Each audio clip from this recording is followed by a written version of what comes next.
Et une fois de plus, nous recevons Jean-Éric Nzengi Mangala. Il est, lui, conseiller en communication du ministre gabonais de l'Intérieur et de la Sécurité. Monsieur le conseiller, merci une fois de plus d'être l'invité de ce 20h. C'est moi.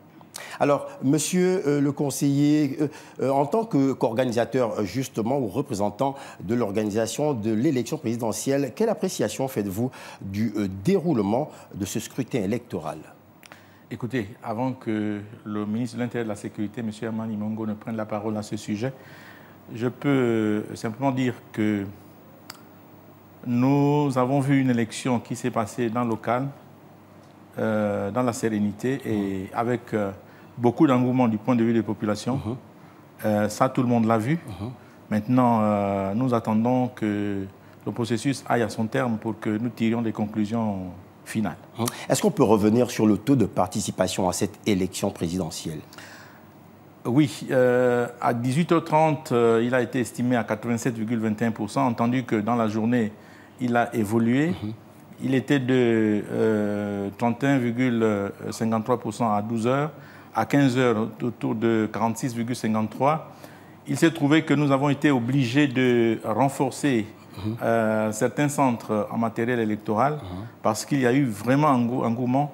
Et à 18h, tous les bureaux n'avaient pas encore fermé. Il y a des bureaux qui continuent encore à faire voter les électeurs parce qu'ils étaient encore présents autour et aux abords des bureaux. Et donc, ce taux, au finish, pourrait connaître une évolution au regard de l'engouement que tout le monde a constaté. Il ressort également que plusieurs candidats ont indiqué n'avoir pas de représentants dans les bureaux de vote. Est-ce que tous les candidats ont envoyé leurs représentants? Écoutez, il nous est revenu également qu'il y a certains candidats qui ont fait prévaloir qu'ils n'avaient pas de représentants dans les bureaux de vote. Mais comme vous pouvez le savoir, ce n'est pas l'organisateur qui désigne les représentants des candidats. La loi dit que le candidat doit désigner ses représentants 10 jours avant le scrutin. Et nous avons été même magnanimes pour attendre jusqu'à vendredi pour qu'il désigne ses candidats. Ça n'a pas été fait. Ce n'est pas le jour du scrutin à 14h qu'un représentant de candidat se pointe dans un bureau de vote. Mais comment cela peut-il arriver?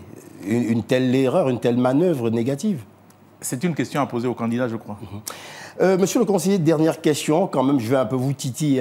Est-ce que, s'il fallait faire une comparaison, n'est-ce pas, vous parliez tantôt de cet engouement pour cette élection du 12 avril 2025, s'il fallait faire une petite comparaison avec le 26 août 2023?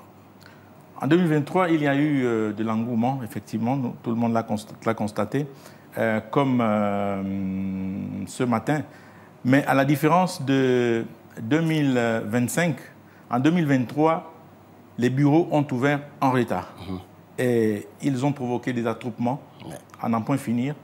Alors qu'en 2025, ce matin, à 7 heures, la majorité des bureaux étaient ouverts au Gabon et à l'étranger, en dehors de quelques bureaux qui ont démarré les opérations en retard. Mais pas au-delà de 2, 3, 4 heures. Tout a commencé à l'heure indiquée, à l'heure légale, et ça a été fluide. La preuve, jusqu'à 19 heures passées, il y avait encore des gens qui votaient dans les bureaux de vote pour dire qu'il y a eu l'engouement en 2025 également, mais en 2023, c'était du fait de l'ouverture en retard des bureaux de vote. Une nette amélioration dans l'organisation, justement, de ces élections. Que la population apprécie. Merci Jean-Éric Nzengi Mangala. Je rappelle au passage que vous êtes le conseiller en communication du ministre gabonais de l'Intérieur et de la Sécurité. Merci d'être passé sur Gabon 24. C'est moi.